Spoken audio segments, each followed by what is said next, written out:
Magandang umaga po sa ating lahat.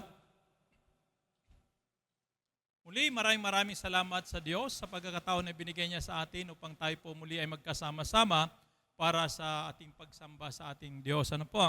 Yamang ngayon po ay araw po ng linggo kung saan tayo po ay mayroon pong pananambahan at kaya tayo narito upang sumamba sa ating Panginoon. At bahagi po ng ating pong pagsamba ay ang pag-aaral at pagbubulay-bulay ng Kanya pong mga salita.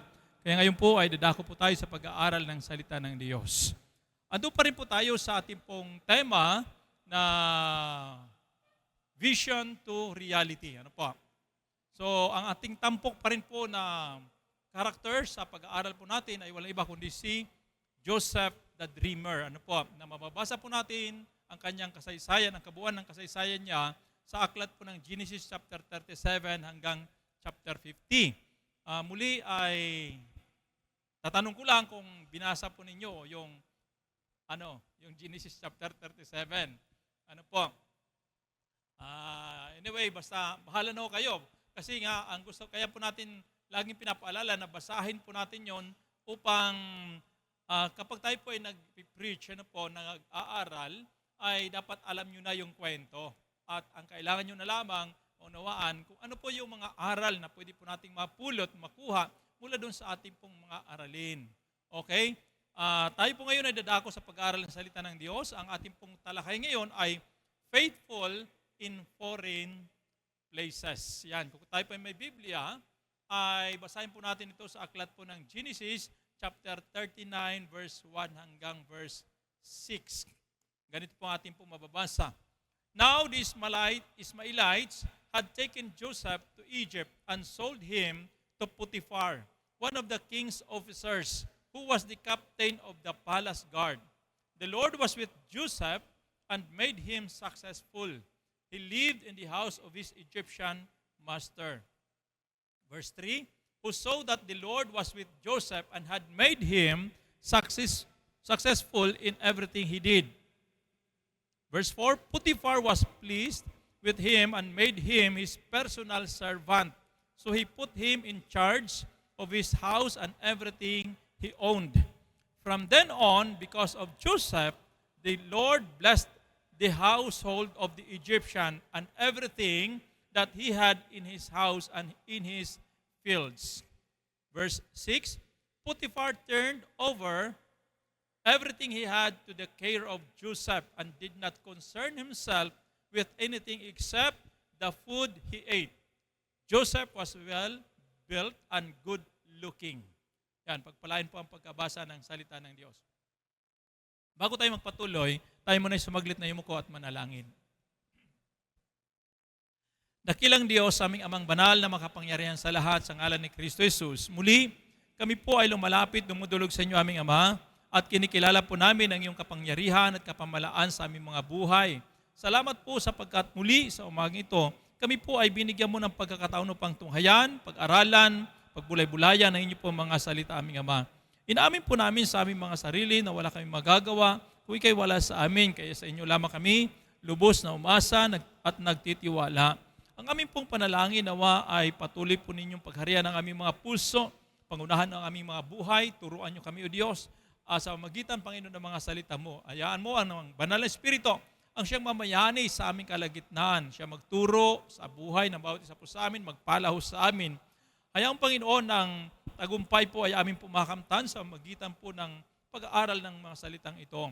Hayaan, Panginoon, aming Ama, na kayo pong aming pumaparangalan sa aming kalagitnaan. Salamat sa inyong masaganang biyaya, grasya at pagpapala sa aming buhay sa umagang ito. Sa pangalan ni Jesus, tumaming sa aming dalangin, lahat ay magsabi ng Amen and Amen. Okay? So muli, ang ating pong pag-aaral ay pinamagatan po nating faithful in foreign places. Okay? So, kung ating pong babalikan ang kwento, alam po naman natin ang kwento na sa buhay po ni Joseph, na kung saan si Joseph po ay mula ho sa Kanaan, doon sila nanirahan, pero ngayon ay napunta siya sa Ehipto, sa Egypt. Okay? Sa pangyayari sa kanyang buhay, alam po natin na katulad ng ating po pinag-aralan noong nakaraan, na si Joseph ay pinagkaisahan ng kanya pong mga kapatid, inihulog po sa balon, pagkatapos ay gusto siyang patayin pero pinagtanggulo siya ng kanyang kapatid na si Reuben at maging po si Judah na nagsuggest para siya po ay ibinta na lang pagkakitaan nila. So nangyari nga ho na itong si Joseph ay iniahon mula ho doon sa balon at pagkatapos ibinenta po doon sa mga Ismailita at pagkatapos po dinala ho doon sa Ehipto at doon sa Egypt naman ibinenta rin po itong si Joseph doon sa kay Potiphar. Si Potiphar, siya po yung sabi doon officer of ng palasyo po ni Paraon, ang hari po ng Ehipto. At siya po yung pinaka mataas ang katungkulan, itong si Potiphar, doon sa kanya ibininta itong si Joseph. Okay? At kung atin pong titingnan ang kasaysayang ito, sabi nga rito, Joseph was taken away from his family, his homeland, and everything familiar to him. Inalis sa kanya yung mga bagay na kanyang nakasanayan. Inalis siya sa kanyang pamilya, sa kanya pong tahanan, sa kanyang lugar. Siya po taga-Kanaan, napunta siya ng Ehipto, at sa lahat ng bagay na kung saan ay doon siya nasanay, mga kapatid, ang kanyang pagdating ho sa Egypt, sabi nga, hindi niya ito pinili. He did not choose Egypt. Hindi rin niya pinili ang maging alipin at hindi niya pinili yung kanyang pinagdaanan sa buhay, kanyang nakahirapan, di ba? Hindi niya pinili yon, pero gayon ang nangyari sa kanya. Ngunit itong kagandahan sa bagay na ito, na naganap sa buhay po ni Joseph. Sabi nga, bagamat hindi niya pinili yon, yung mga bagay na kanyang pinagdaanan, yet, sabi ito, even in a foreign land, Joseph remained faithful to God. Yun ang kagandahan sa kanyang buhay. Kahit naroon na siya sa Ehipto, ang lugar na hindi naman niya tunay na bayan, hindi tunay na bahay, pero sabi nga rito, si Joseph, na natili pa rin siyang, tapat sa Diyos. Yun ho ang kaibahan sa kanya pong buhay. Na kung saan minsan sa ating buhay ay hindi natin nagagawa. Na kapag tayo po'y napapalayo na doon sa ating comfort zone, minsan ang katapatan ay nagbabago ho sa atin. Pero si Joseph, hindi. Ang ginawa niya, kahit siya'y nawala na sa kanyang comfort zone, ay nanatili pa rin siyang tapat sa Diyos. Okay? Kaya mga kapatid, sabi nga, many believers today find themselves in foreign places. Yan, may mga foreign places din po tayo sa ating pong buhay bilang Kristiyano. Ano po yun? Katulad po halimbawa ng difficult workplaces. Diba? Kasi yung mga lugar na kung saan tayo po ay nagtatrabaho, minsan hindi po tayo komportable doon sa trabaho na yon, lalong-lalo na kapag hindi po tayo sanay o hindi po tayo na palagay doon sa trabaho natin iyon. Kaya nakakaranas tayo ng kahirapan sa ating pong pinagdadaanan. Minsan naman ay mga foreign places po natin, ito yung tinatawag na ungodly environments. Ibig sabihin, sanay tayo sa mga lugar na kung saan ay, kung ang ating lang sarili ang titingnan, ay mabuti tayo sa sarili natin, mabait tayo sa sarili natin, makadiyos tayo sa sarili natin. Pero paglabas natin, mula ho sa ating pong environments, nakikita natin yung kapaligiran natin, masama ang kapaligiran, Pero ang tanong ay nananatili pa rin ba tayong tapat sa Diyos sa kabila ho ng mga nakapaligid po sa atin? Okay? Minsan naman, ang mga foreign places natin, yung painful seasons in life, Ibig sabihin, yung mga buhay po natin, may pagkakataon na kung saan tayo po ay nakakaranas ng mga masakit na karanasan sa buhay. Na kung saan ito minsan ay nakapagpapabago sa ating pong katapatan sa Diyos. Okay? Unfamiliar situations. Minsan na dumarating tayo sa panahon ng ating buhay na doon tayo sa mga lugar na kung saan ay hindi natin nakasanayan. At minsan yung lugar na yon ay nakapagpapabago ng ating pong katapatan sa Diyos.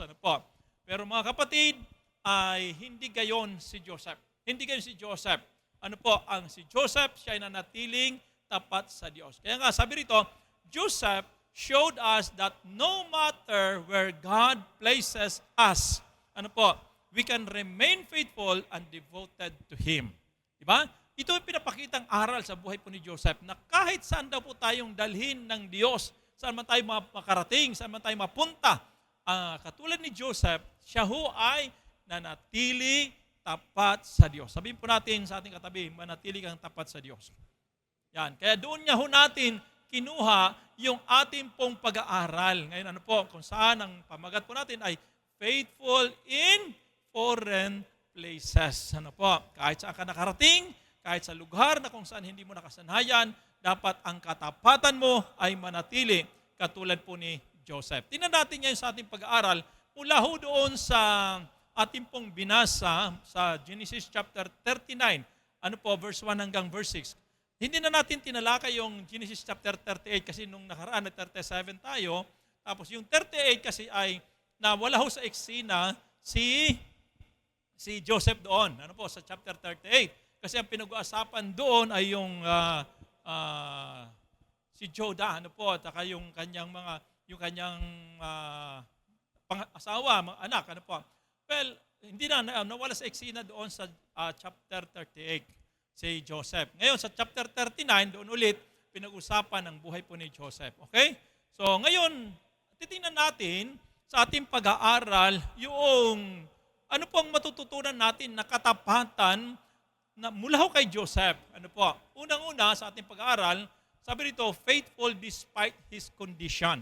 Yon, katapatan sa kabila ho ng kanyang kondisyon.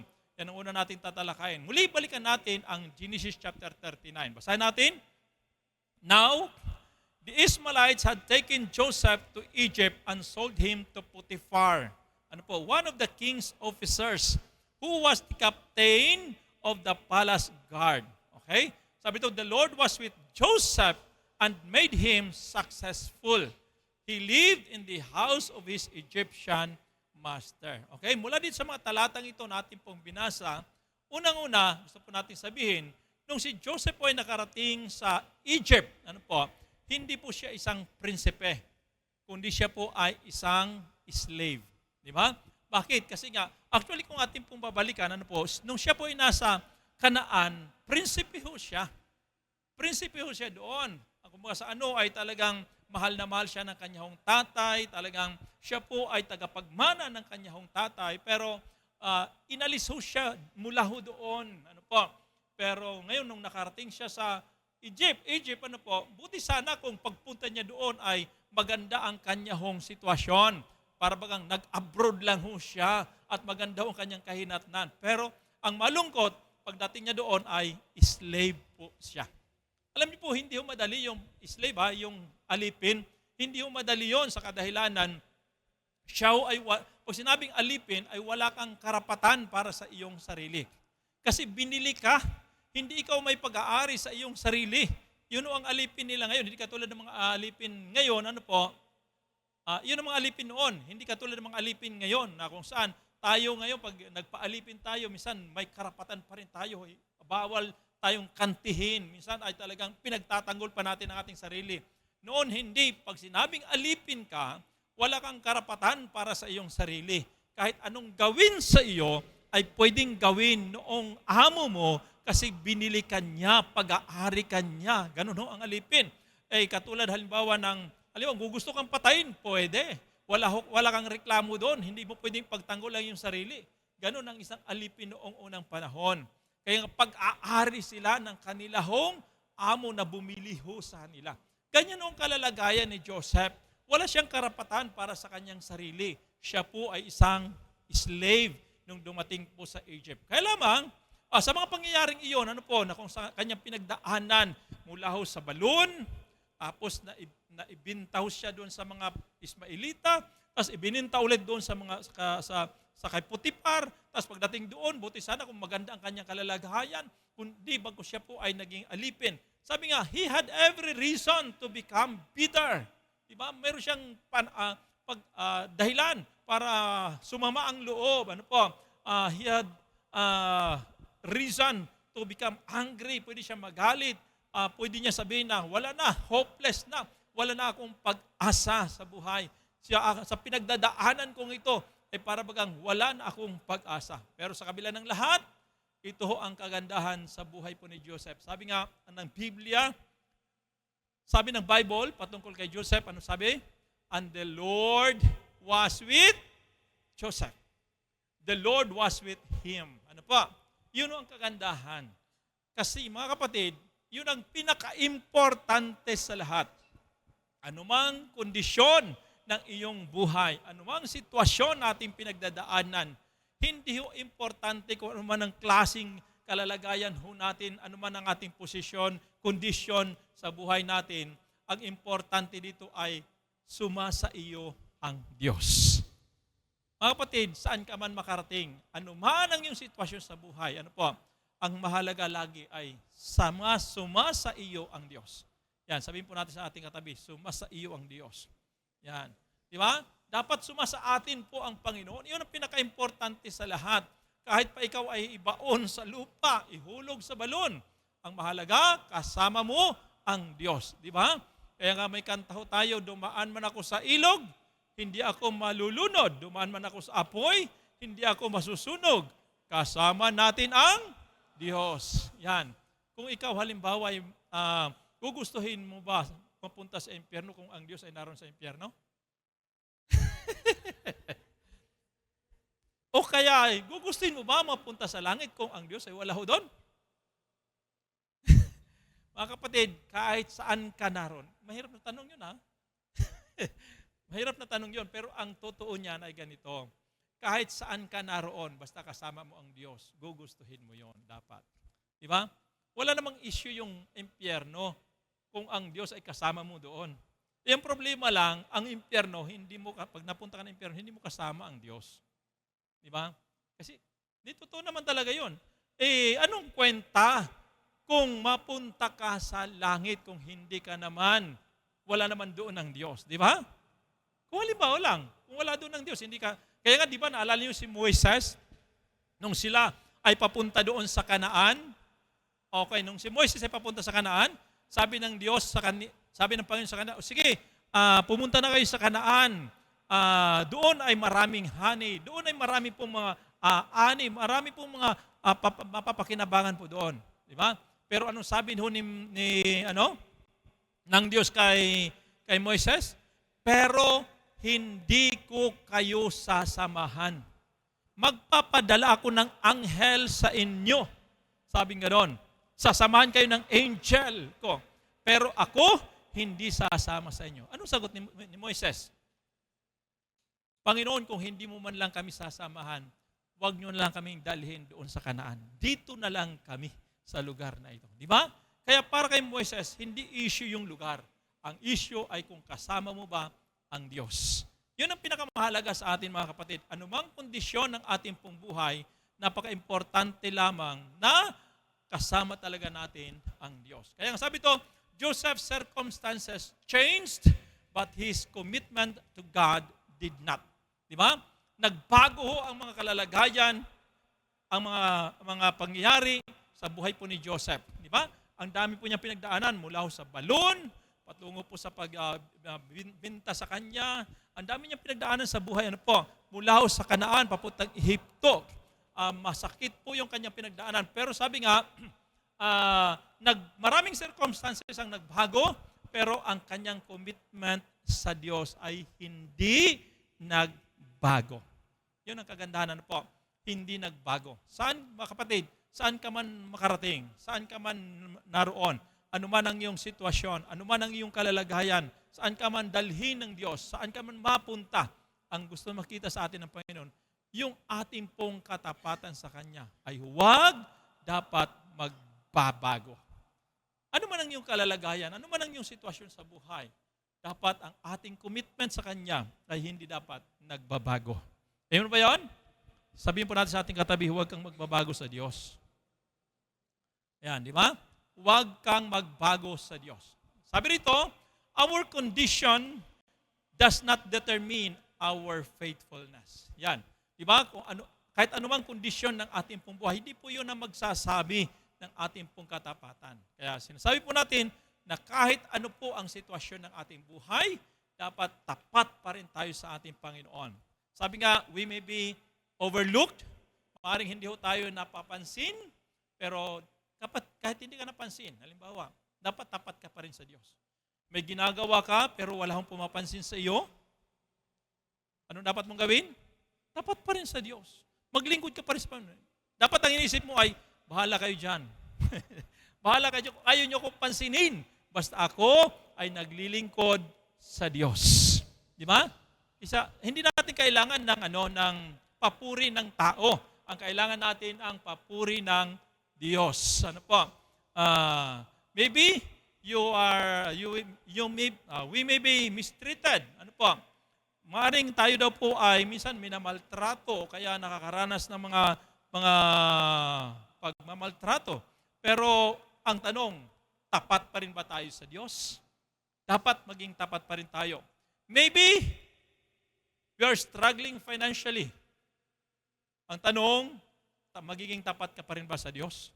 Kahit ikaw ay nag-struggle sa buhay. Di ba?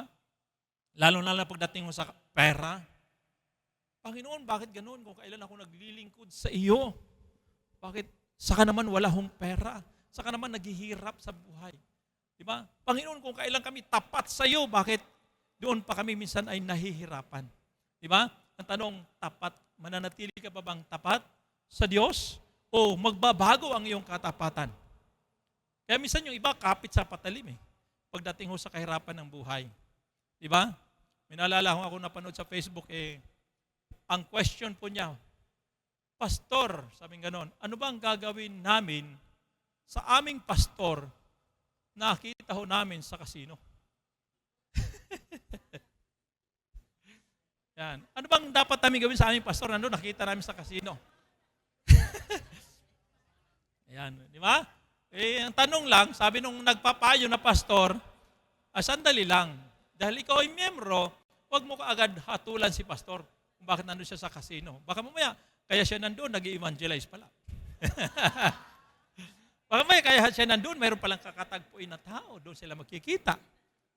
Ang tanong lang, nakita mo bang nagsusugal si pastor doon? Kung hindi, ay huwag mo muna siyang i-judge. Di ba? Ganun, di ba? Tapos, sa comment naman, nakalagay doon, ang tanong, bakit mo nakita si pastor nasa kasino? Dalawa pala kayo, doon din. Pati pala ikaw ay nandoon din. Di ba?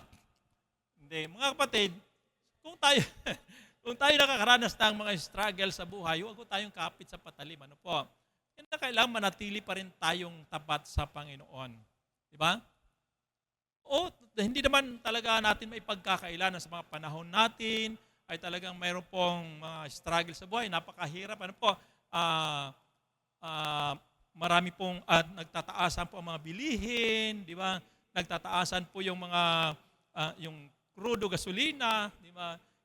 Minsan nahihirapan tayo sa buhay, pero manatili lang tayong tapat sa Diyos. Minsan nagpapagasolina ka, puro na lang abuno ang iyong ginagawa. Kaya minsan talagang minsan nagtatanong, Panginoon, kung kailan nagiging tapat. Ano po? Saka naman nahihirapan. Di ba? Ngayon, katulad ngayon, mayroon pa tayong bayarin. Sa sunod na linggo, alis tayo. Pero bago tayo makalis, magbabayad muna tayo ng 1,000. Di ba? Mahirap. Kung wala kang 1,000 na gano'n. Pero pag nanatili kang tapat sa Panginoon, alam mo kapatid, ang Diyos naman ay hindi man nakakalimot sa atin. Meron lang akong testimony, ano po? Alam po naman natin na mayroon tayong bayarin, ano po? Isa nag-iisip po, Panginoon, paano ba to? Yung aming pong, hindi naman sapat. Pero nakakatuwa lang ang Diyos kasi nga, alam po natin na ang Diyos ay tapat. Ano po? Kahapon, habang kami po nandito, dalawa kami ng misis ko nandito, may pumunta po ritong tao. May pumunta po ritong tao, hindi po natin miyembro. At nagbigay po ng love gift. Di mapambayad na kami sa resort. Kaya nakakatuwa lang ang Panginoon. Ano po? Kasi minsan hindi tayo tapat sa Kanya, pero siya ay tapat po sa atin. Kasi alam ng Diyos kung ano po yung ating pong pinagdadaanan sa buhay. Alam po niya kung ano po yung ating pangangailangan sa buhay. Pati kami na talaga nabigla. Mantagin mo, hindi naman natin miyembro yun. Hindi naman natin siya kasama, pero pumunta lang dito, sinadya talaga pumunta rito para maghatid lang. ng love gift. Sabi ko, ano to? Sabi niya, love gift para sa iyo. At sabi, hindi ba to sa church? Sabi niya, hindi, para talaga sa iyo yan. Bibigyan ko sa church sana, kaya lang sabi niya, sa iyo talaga yan. Ayun. So mga kapatid, nakakatuwa lang kasi ang Diyos ay mabuti, mapagmahal po siya, mabait po siya, tapat po siya sa bawat isa po sa atin. Okay? So maaring, sabi nga, you may be carrying deep pain, ano po, pero sabi nga, ang katapatan dapat ay manatili pa rin. Manatili pa rin. Okay? So yun po, ano po, wag ho yung ating pong kondisyon sa buhay, wag po tayong diktahan doon, wag pong magdiktahan ng ating pong katapatan ng anumang kondisyon natin sa ating pong buhay. Bagkus, manatili tayong tapat. Bakit? Kasi nga, sabi nga, God can still bless us with a faithful life. Ano po? Pwede tayong pagpalain ng Diyos, ano po, ng buhay na tapat kapag tayo po ay talagang willing na sumunod lamang sa Kanya at manatiling tapat po sa Kanya. Okay? Katulad po ng isang illustration, sabi nga, a seed buried underground may look forgotten, but it is actually being prepared for growth. Ano po? Ang seed daw po, ano po, ay pag ibinaon na sa lupa, hindi na siya makikita. Ano po? Maaaring ito'y makalimutan na nung nagtanim kung saan niya nakalagay o ano pa, mayroon siyang tinanim. Pero sabi nga, habang siya naroon sa ilalim ng lupa, siya po ay inihahanda para sa paglago. So, ganun din po tayo mga kapatid. Minsan, hindi man tayo napapansin ng anuman, ng sino man, pero tandaan natin mabuti yung ating karanasan o nangyayari sa ating buhay, ito po ay paghahanda ng Diyos para tayo po ay umunlad at lumago sa ating pong buhay. Okay? So, sabi to, Joseph's slavery was not the end of his story. Ano po? Hindi yun ang katapusan ng kanyang kwento, yung kanyang pagiging alipin sa Ehipto. It was the beginning of God's process. Okay? Ipasimula ng proseso ng Diyos sa kanya pong buhay. Noong si Joseph ay naroon po sa Ehipto. Okay? Mga kapatid, sabi nga rito, ano dapat natin gawin? Sabi ito, stay faithful even when life feels unfair. Ano po? Manatili tayong tapat kung ang buhay po natin ay parabagang unfair. Ano po? Kahit ang pakiramdam natin parang unfair naman ang buhay. Bakit sila mayaman, kami mahirap? Bakit siya maganda, bakit ako hindi maganda? Bakit siya ay matalino pero ako hindi? Kahit para bagang unfair minsan ang ating pakiramdam, sabi nga, manatili lang tayong tapat sa Diyos. Kasi ang Diyos naman ay alam niya kung ano po ang ating pong kalalagayan. Do not allow hardships to destroy our character. Huwag nating hayaan daw po na yung mga kahirapan natin pinagdadaanan, katulad ng pinagdaanan ni Joseph, ay makasira sa ating karakter. Di ba? Kung ating pong titingnan, wala ho tayong mababasa sa Bible, ano po, na si Joseph ay nagreklamo. Wala tayong mababasa sa Bible na si Joseph ay naghalit, na si Joseph ay nagmura. Ano po? Bagkus si Joseph ay pinanatili niya ang kanyang mabuting katangian sa harapan ng Diyos at maging po sa harapan ng mga tao. Di ba?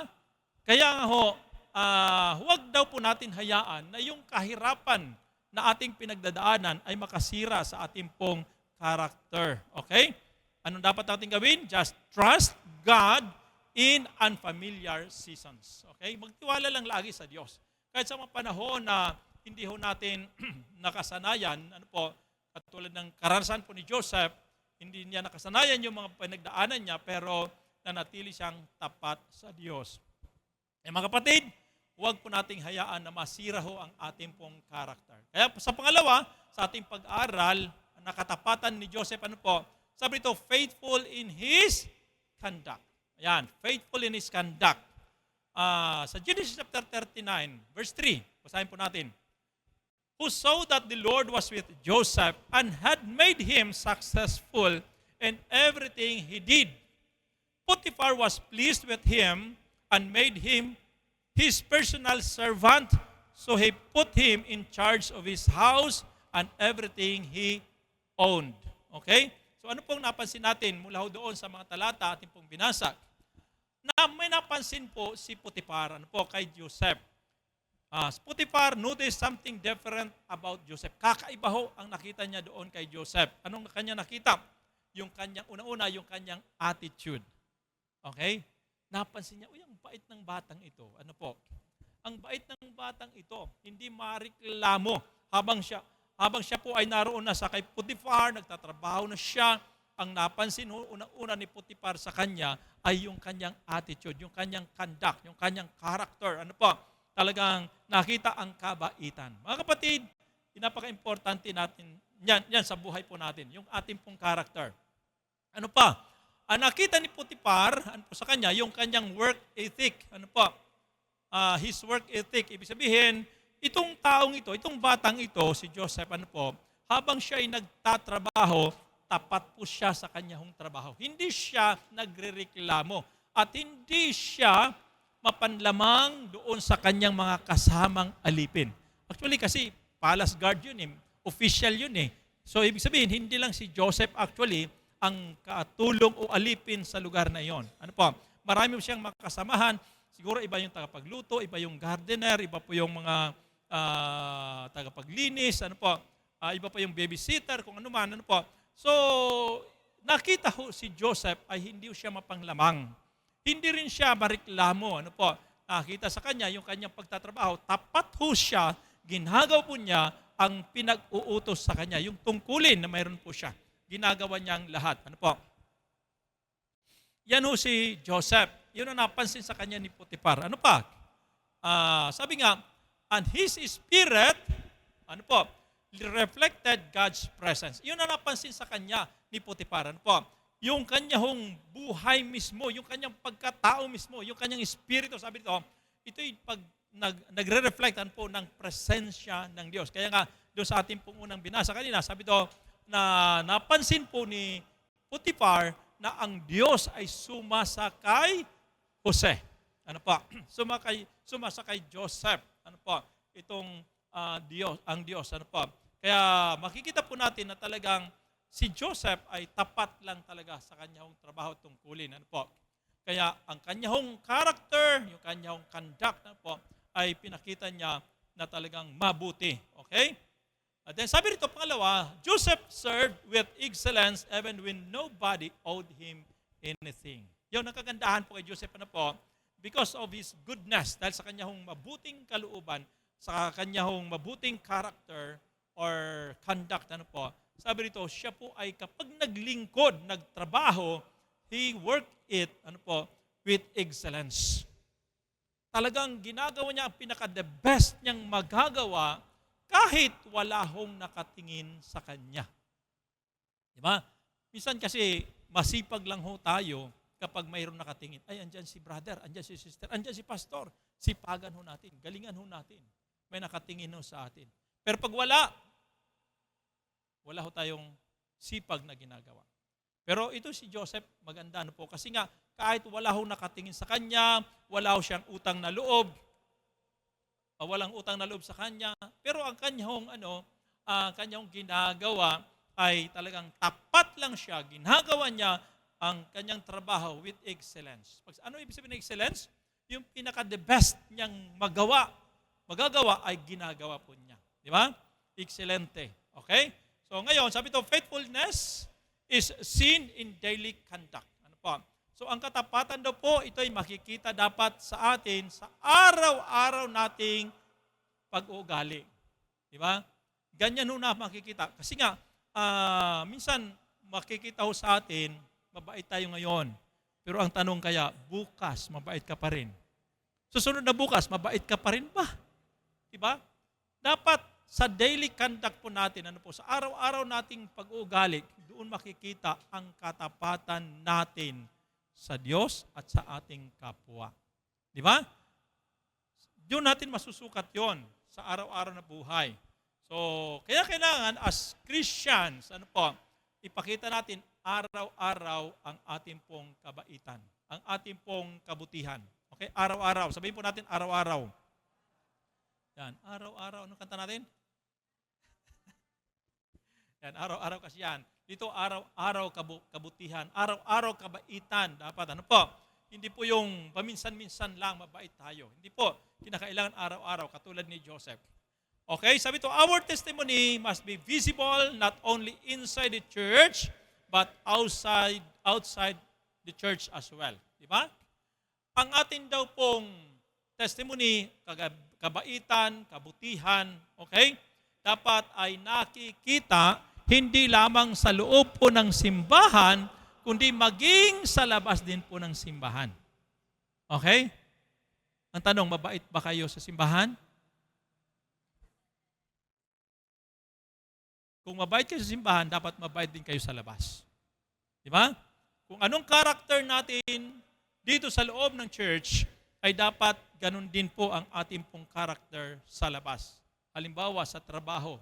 Pariha ba ang ipinapakita natin katangian sa loob po ng simbahan at sa ating pong trabaho, sa workplace po natin? Baka mabait ka dito, pero pagdating sa trabaho, ang sungit mo. Di ba? Pagdating mo sa trabaho, ang iyong ginagawa ay mapang-api ka doon sa iyong kapwa. Lalo na pag boss ka. Di ba? Pagdating dito, para kang santo na lumuluhod sa harapan ni pastor. Pero pagdating sa trabaho ay para ka namang demonyo na dapat hindi gano'n, di ba? Kung ano ang ugali mo sa loob ng simbahan, dapat gano'n din po sa trabaho. Okay?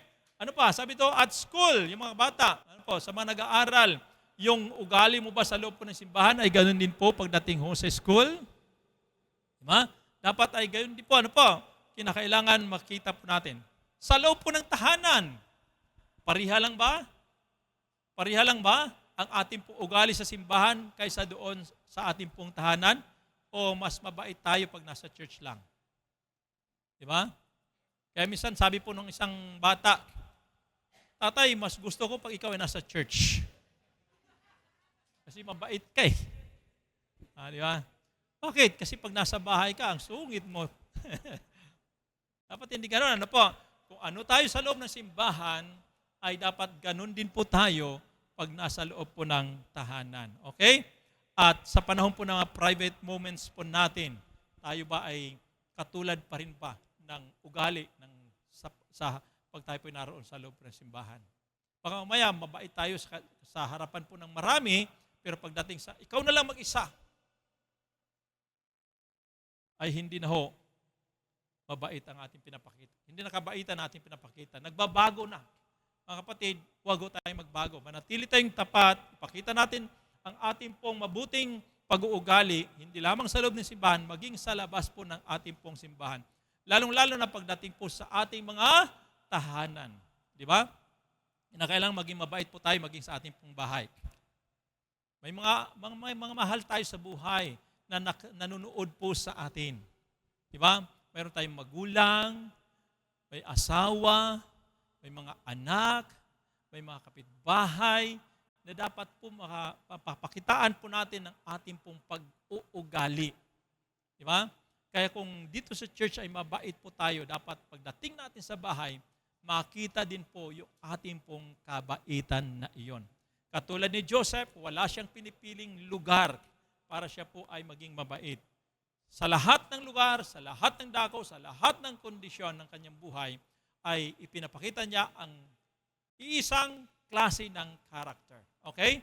So, sabi nga dito, sa isang illustration, a candle does not speak, yet everyone notices its light in a dark room. Di ba?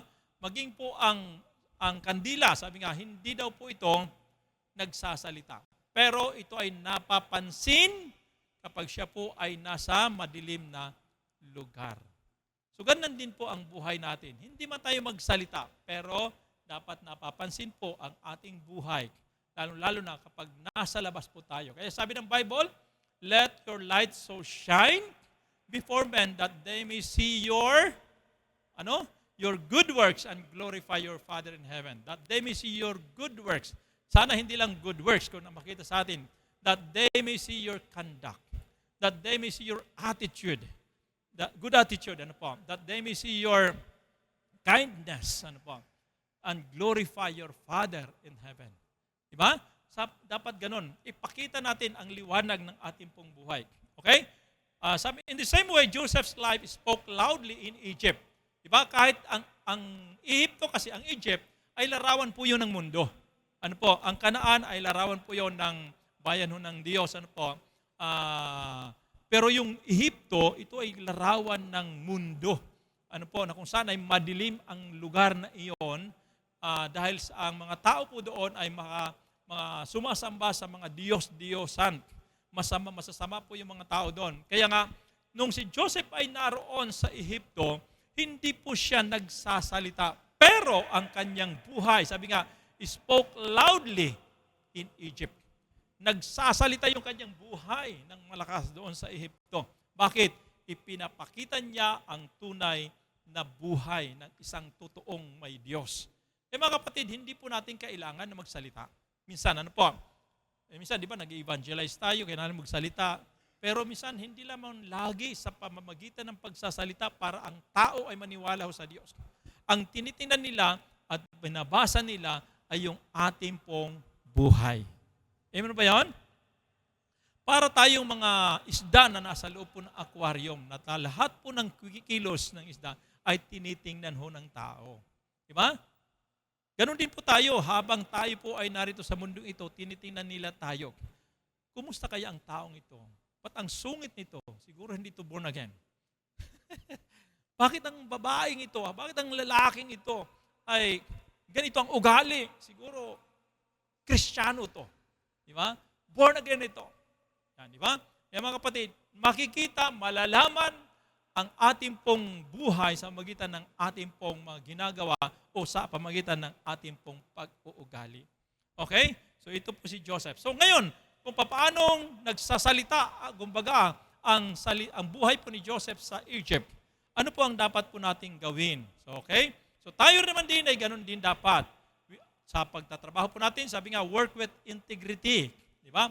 Kung tayo man ay magtatrabaho, sabi ito, work with integrity. Ano ibig sabihin ng integrity? May paninindigan. Di ba? Ibig sabihin, kung alam mo yung tama, manatili kang tama sa iyong ginagawa. Di ba? Ano pa? Be dependable. Yan, dapat ikaw yung taong nasasandalan. Ano pa? Serve with humility. Di ba?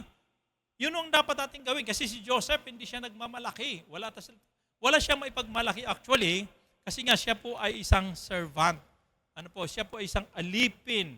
At hindi, maliit pa kasi siya noon, ano po, wala pa siyang maipagmamalaki sa buhay. Kumbaga. Pero ang meron lang siya ay yung sumasa kanya ang Diyos. Yung mga kapahayagan ng Diyos sa kanya. Pero hindi niya iyon ginamit para magmalaki ho siya. Bagkus ang lahat ng kanyang ginagawa is serve with humility. Diba? Maring tayo po ay mayroon po mga karanasan sa buhay, mayroon tayong pwedeng ipagmalaki sa buhay, pero ang lahat ng iyon ay hindi natin pwedeng gawin as Christian, ano po, bagkus ang paninilbihan ay gawin na mayroon pong kapakumbabaan. Minsan, nakatapagtapos tayo ng kurso. Minsan, ang inangat na tayo ng Diyos. Pero hindi po dapat yun ang maging dahilan para tayo magmalaki sa buhay. Ang paninilbihan sa Panginoon, okay, ang paninilbihan sa Diyos sa loob po ng simbahan, ito ay ginagawa na mayroong kababaan ng loob. Pag mapagmalaki ka, ay hindi ka pwede sa simbahan. Doon ka sa labas ng simbahan. Doon, sa labas. Nakabigay ng tracts. Hindi. Pag tayo po ay nasa simbahan, lahat, kahit ano man ang ating kalalagayan sa buhay, kahit mayroon pa tayong tinapos, may pinag-aralan, dapat ibaba talaga natin ating sarili para sa paninilbihan. Katulad po ng Prime Minister ng Korea, di ba? Prime Minister ng Korea, nung siya Monday to Saturday, nasa palasyo, talagang umupo bilang presidente, bilang Prime Minister. Pero pagdating ng Sunday, alam mo kung saan naroon siya? Andun sa parking space, nag-aayos po ng mga dumarating na mga sasakyan ng mga miyembro. Naglilingkod siya na may kapakumbabaan. Diba? Kasi yun ang ministry niya. Kasama siya sa sa Marshall. Kasama siya sa sa mga men's ministry. Lalaki. So, doon siya. Nagtatrabaho siya sa labas. hindi niya itinuturing kanyang sarili na prime minister, bagkus itinuturing niya kanyang sarili na kasama sa mga roots, kasama sa roots, nagpapakumbaba at nagtatrabaho, naglilingkod na may kapakumbabaan. Ayan ba yun? So, ganoon din dapat tayo. Kahit ano pa nating kalalagayan, dapat gumawa pa rin po tayo na mayroong kababaan ng loob. Okay? Sabi ito, let people see Christ through our attitude. Kaya natin, na mga tao, ay makita nila si Kristo sa ating buhay sa magitan ng ating pong pag-uugali. Okay? So, yun ang pangalawa. Doon tayo sa pangatlo. Okay, faithful until he was committed with more. Yan, di ba? Si Joseph ay naging tapat hanggang sa siya muli ay pinagkaluban pa ng mas marami na gantimpala. Okay? Ano po makikita natin? Verse 5 hanggang verse 6, sabi doon, from then on, because of Joseph, the Lord blessed the household of the Egyptian and everything that he had in his house and in his fields. Dahil daw po kay Joseph, pinagpala ng Diyos yung buong sambahayan ni Potifar. At maging po ang buong Ehipto at maging po yung mga taniman, ay pinagpala ho ng Panginoon. It's all because of Joseph. Mga kapatid, ano pong aral na gusto natin pakita dito?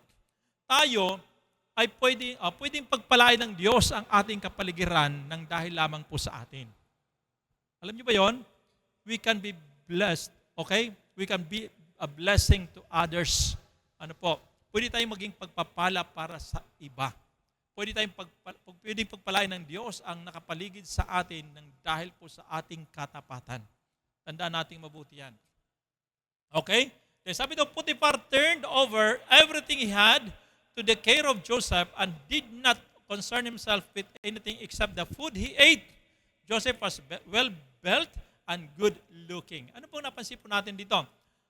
Dahil si Joseph, bilang alipinan po, siguro noong una ang pinagkatiwala sa kanya, Joseph, ito ang trabaho mo, ikaw ay tagapagdilig ng halaman. Yun lang trabaho mo, wala ka nang ibang gagawin, mayroon namang iba. Joseph, ipopromote kita dahil sa katapatan mo dyan. Ikaw ngayon, mula ho sa pagdidilig ng halaman, ikaw ngayon tagapaglinis na ng loob ng tahanan. At least, doon mainit kasi dito, malamig-lamig na. Yan. Joseph, ipopromote kita dahil sa iyong katapatan, ikaw ngayon ay tagapagluto na. Ay, sarap-sarap na. Ikaw ngayon ay ilalagay sa kusina para maging tagapagluto. Na-promote na. Dahil sa kanyang katapatan, ipopromote ulit kita, Joseph. Ngayon, ikaw ng leader ng lahat ng mga nasa kusina. Lahat ng mga alipin, ikaw na ngayon ang leader. Yun, promote siya ng promote. So, yun ang nakita po ni Potiphar sa kanya. Siya ay pinagkalooban ng mas maraming promotion. Okay? Dahil po sa kanya hong katapatan. Kaya sabi rito, lahat ng mga bagay sa loob po ng bahay po ni Potiphar, ipinagkatiwala po kay Joseph. Maliban, saan? Maliban sa kakainin po ni Potiphar. Yan. Kasi mayroon, sabi ni Potiphar, lahat ay pwede mong pakialaman. Pwede mong gawin. Wag lang yung aking kakainin. Baka lasunin mo pa ako eh. Hindi, lahat ipinagkakatiwala ko sa iyo. Maliban sa aking pagkain. Kasi nga, mayroon akong asawang magsisilbi sa akin sa pagkain ko. Parang gano'n po. So, lahat pwede niyang pakialaman. Kasi siya mamumuno sa lahat. Okay? At hindi lang yon, iblenes pa, pinagpala pa ng Diyos si Joseph. At anong pagpapala? Hindi lamang sa kapaligiran, kundi maging sa kanyang sariling katawan. Sabi ito, Joseph was well-built and good-looking. Pantakin mo, pinagwapo siya ng Diyos. Pinagwapo pa. At hindi lamang yon, siya po ay pinagandaho ng ang kanyang katawan. Yan. Minsan, di ba pag tayo ay tapat, magre-resulta ito ng maganda sa ating pong buhay. Di ba? Like note mga kapatid, kapag tayo po ay tapat, magre-resulta po ito ng kagandahan sa ating pong buhay. Di ba? Basta tapat lang tayo sa Panginoon. maglingkod tayo sa Kanya, at ang ginagawa natin is for His glory. Magresulta po yun ng kagandahan sa ating pong buhay. Di ba? Okay, tuloy po tayo. Sabi rito, because Joseph was faithful in small responsibilities, Potiphar entrusted him with greater authority. Di ba? Dahil siya ay tapat doon sa maliit na bagay, siya po ay pinagkalooban ni Potiphar ng mas maraming kapangyarihan o authority. Okay? Sabi rito, faithfulness opens doors for greater stewardship. Tandaan natin mabuti yung katapatan daw po laging nagbubukas ng panibagong pintuan para sa mas malaking pagtitiwala o pinagkakatiwala ho sa atin. Okay? God often tests people with little things before entrusting them with bigger ones. Di ba? Yun lagi ang ginagawa ng Diyos. Susubukin ka muna sa maliit na bagay kung tapat ka. Di ba? Di ba ganun naman sa mga lending? Bago ka pa utangin ng malaki, susubukin ka muna sa maliit. Di ba? Alam mo, nangungutang ka, ibibigay mo na sa iyo, gusto mo 50,000 agad. Hindi. Doon muna sa 5,000 muna. Pag tapat ka magbayad, sunod-sunod, 10 na. Yan. Tapat ka pa rin magbayad, sunod ay 20 na. Ayun. Tapat ka pa rin magbayad, ayun, pautangin ka ng 50, sabay takas. Yan, tinitingnan na ng company ay yung katapatan. Ano po? Well, mga kapatid, kapag tapat tayo sa Diyos, ay hindi tayo makakatakas. Ano po? Kapag tayo po ay pinagkatiwalaan sa maliit bagay, pagkakatiwalaan din tayo ng malaking bagay. Di ba? Sa parable, sabi ng Panginoon, yamang tapat ka sa maliit na bagay, pagkakatiwalaan kita ng malaki o 10 syudad. 10 cities ang ibibigay ko sa iyo. Diba sa parable of the talents? Yan, mayroong ganung bahagi. Mga kapatid, ay tanda natin mabuti, kung gusto natin pagkatiwalaan ng Diyos sa malaking bagay, maging tapat lang tayo sa maliit na bagay. Di ba? Kung pinagkatiwalaan ka ng Diyos ng 10 piso, kaya ka rin niyang pagtiwalaan ng 100 piso. Kung pinagkatiwalaan ka ng Diyos ng 100 piso, kaya ka rin pagtiwalaan ng Diyos ng 1,000 piso. Kung napagkatiwalaan ka ng Diyos sa 1,000, naging tapat ka pa rin, kaya kanyang pagtiwalaan ng 10,000. At kapag nagpagkatiwalaan ka ng Diyos ng 10,000, tapat ka pa rin, kaya kanyang pagtiwalaan ng 1,000,000. Ba't sa 1,000,000 may amen? Sa 10,000. Diba? Habang tumataas, di ba? Kayang ipagkatiwala ng Diyos sa atin. Kaya tayo pagtiwalaan ng Panginoon ng malaking bagay kapag tapat lang tayo sa Kanya. Di ba? Ang tanong, kaya ka bang pagtiwalaan ng Diyos ng malaking bahay? Yung maliit na bahay, hindi mo nalilinis eh. Di ba? Minsan kasi maliit na yung bahay natin, hindi natin nalilinis, tapos ang gulo-gulo pa, hindi natin naalagaan, paano tayo pagtitiwalaan ng Diyos sa malaking bahay? Di ba? Totoo naman talaga, laging nagsisimula sa maliit. Di ba? Pag napagkatiwalaan tayo ng Diyos, then pagkakatiwalaan tayo ng Diyos sa malaking bagay. Ganun lagi yun, hindi lamang sa pera, kundi maging sa mga material na bagay, maging sa spiritual na buhay po natin, maging sa ating ministeryo, sa ating paninilbihan. Ano po, kapag katiwalaan ka ng Diyos sa pamagitan po ng paglilinis, ipopromote ka ng Panginoon. Pwede kang ipromote niya, gawin ka ng head ng mga janitor. Mga ganun, ano? Mayordoma. Okay? So, mga kapatid, sabi nga, promotion follows proven faithfulness. Laging ganun yon. Ano po? Na ang promotion, laging sumusunod yan kapag napatunayan na talagang ikaw ay tapat. Diba? Maging sa trabaho, diba? Ang tinitingnan ng mga manager o ng mga nakakataas, ano po, hindi lagi yung galing mo. Minsan yung katapatan mo. Diba? Lagi nyo napapanood doon sa, hindi ko alam kung napapanood nyo doon sa Facebook minsan, pag mayroong mag-apply ng trabaho, sinusubok ko nila, maglalaglag sila ng pera, tapos yung mag-a-apply, dadamputin. Pag hindi nakatingin yung naglaglag, tatakbo na, hindi ibabalik. Di ba? Tapos isa pa ulit, maglalaglag ng relo, tapos dadamputin, tapos hindi ibinabalik. Ganun. Tapos yung pangatlo, pag naglaglag ng pera, ganun, tapos ibabalik niya doon. Yan. Dahil sa kanyang katapatan, pagdating ho doon sa interview, sino ang tinatanggap? Hindi yung magaling. Hindi yung magaling, kundi yung tapat. Minsan hindi na nga in-interview. Dahil sa iyong katapatan, nakita ka namin sa CCTV, ang iyong ginawa, nagtapat ka, binalik mo yung napulot mo, tanggap ka na sa trabaho. Di ba ganun lagi? Madalas ganun po ang nangyayari. Kaya mga kapatid, minsan hindi po tinitingnan yung ating kagalingan. Ang tinitingnan ay kung ano yung ating katapatan. Okay? So, doon ang promotion, sumusunod po yan kapag tayo po ay napatunayan na talagang tapat. Si Joseph, sabi nga dito, did not demand position. Di ba? Hindi ho nag-demand si Joseph ng position. Hindi niya sinabi na ngayon, tapat ako sa aking ginagawang bilang hardinero, dapat ngayon ako ay promote mo na. Ang tagal ko na nagtatrabaho dito, bakit wala pang promotion? Minsan ganun tayo di ba? Kaya ngayon iba, lumilipat ng company dahil wala hong promotion na kanakakamtan. Di ba? Kaya yung iba naghahanap talaga ng mas malataas na sweldo. Pero si Joseph hindi ganon. Ano po? Joseph did not demand position. He demonstrated his character.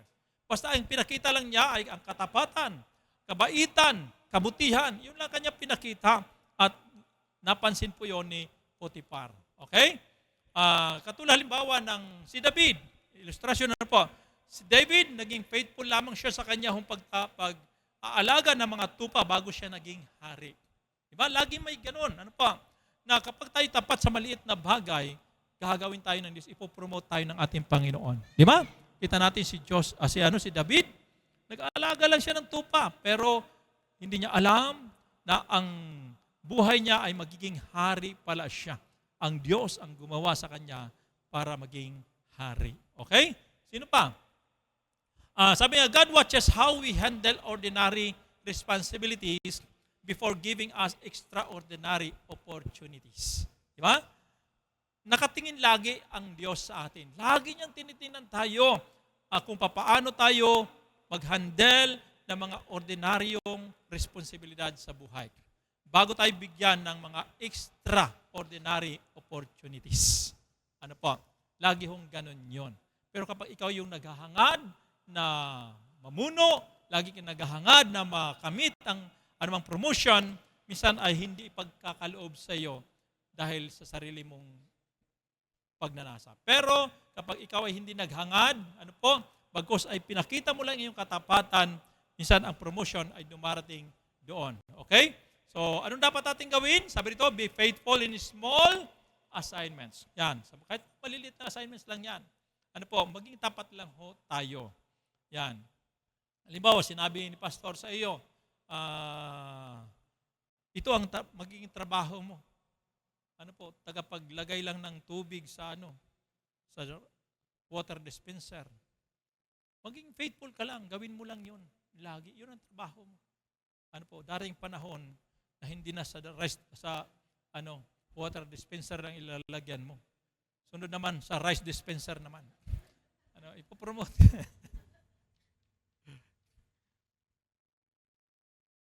Basta maging faithful lang. Iyon ang tinitingnan ng Diyos sa atin. Sabi to, do not despise hidden seasons. Huwag nating maliitin yung mga nakatagong mga pagkakataon sa buhay po natin. Huwag natin sabihin na, bakit ganito lang ang aking pong nakamtan? Bakit ganito lang ang pinagagawa sa akin? Huwag niyong gumamalitin yon kasi yun minsan ay proseso ng Diyos sa ating buhay upang tayo po ay iangat ng ating pong Panginoon. At lagi tandaan, sabi nga, God rewards consistent obedience. Hindi po natin malalamangan ang Diyos. Nakikita po niya ang ating mga ginagawa. Lagi niyang gagantimpalaan ang ating pong paninilbihan, ang ating pong pagiging masunurin sa Kanya. Lalong-lalo na kapag tayo po ay consistent na sumusunod sa Kanya at sa Kanyang mga salita. At consistent na sumusunod sa kanyang mga anak. Okay? Kaya mga kapatid, ang Diyos ay laging nagbibigay ng reward po sa atin. Okay? Sa ating pagtatapos, sabi nga, Joseph was away from home, surrounded by a pagan culture, and living as a servant. Ano po? Yun ho ang nangyari kay Joseph.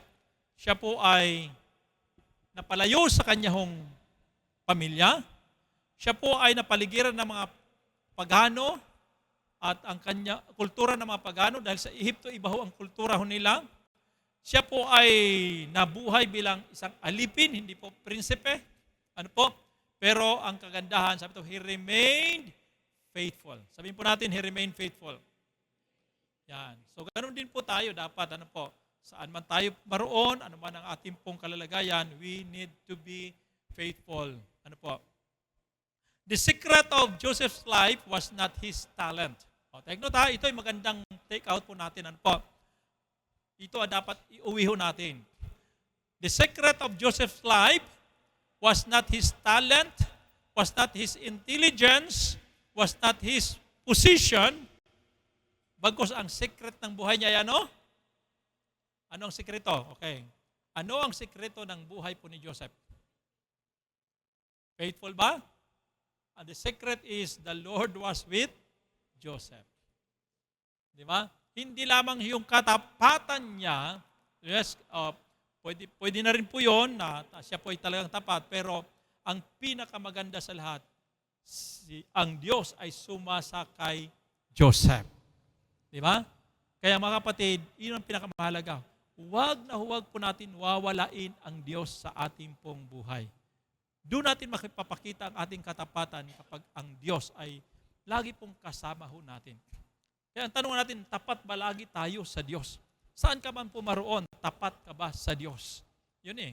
Di ba? Kaya huwag mawawala ang Diyos sa eksena ng buhay po natin. Yun ang sekreto ni Joseph. Saan man siya naroon? Kahit siya ay naroon sa balon, sumasa kanya ang Diyos.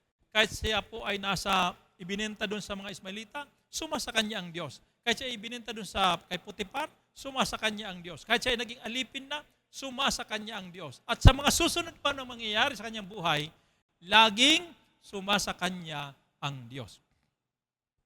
Marami pa po ang mga kwento sa buhay po ni Joseph na ating pong makikita kung paano na sumasa kanya talaga ang Diyos. Okay? God can bless and use a believer anywhere, even in foreign places. Ano po? Pwede tayong gamitin ng Diyos. Ano po? Saan man tayong lugar o anumang lugar ang ating kinabibilangan, kahit pa doon sa mga lugar na hindi natin nakasanayan, ano po, ay pwede tayong gamitin ng Panginoon. Di ba? Kaya ang issue ay wala ho doon sa lugar. Di ba, minsan kasi ang inisip natin, ay pupunta ako ng Amerika, pupunta ako ng Canada, pupunta ako ng ganitong lugar kasi doon ay mayroon pong marami pong pera, maraming kita, malaki ang kita. Hindi ho issue ang lugar. Kahit sa Pilipinas ka, pwede kang kumita ng malaki. Di ba? Oh, sumali ka lang sa politika. Kontraktor ka lang, kikita ka na malaki.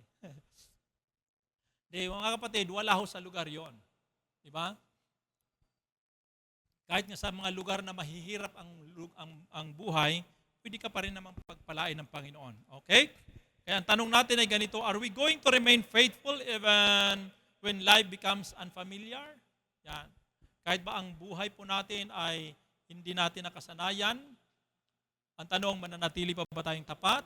The answer is yes. Okay? Are we going to remain faithful even when people mistreat us? The answer is yes. Di ba? Mananatili pa rin tayong tapat kahit tayo minamaltrato ng iba? Yes pa rin. Pinipersecute ng iba? Pinagsasabihan ng iba na hindi maganda? Yes pa rin. Ano po? Tapat pa rin tayo. Are we going to remain faithful even when we are far from comfort? Manatili pa rin ba tayong tapat kahit po tayo ay wala na sa ating comfort zone? Ang comfort zone natin ay naroon po sa ating mga tahanan.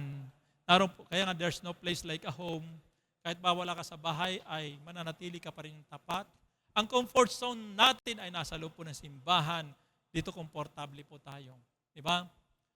Pag lumabas ho tayo, mainit, wala na sa comfort zone, at tanong, mananatili ba tayong tapat? Okay? The place may be foreign, sabi nga rito, but God's presence is still faithful. Yan. Kaya hindi po issue yung lugar. Ano po? Wala hong problema sa lugar. Ang problema ay tayo minsan. Mananatili ba tayong tapat kahit saang lugar tayo ilagay ng Diyos? Diba? Ano man ang pinapagawa sa atin ng Diyos, mananatili ba tayong tapat? Yun noon lang naman ang importante sa lahat. Sumasa atin ng Diyos, kaya tayo po ay nagiging tapat sa Kanya. Okay, palakpakan natin ang ating Panginoon sa oras na ito. Tayo pong lahat ay magsitayo.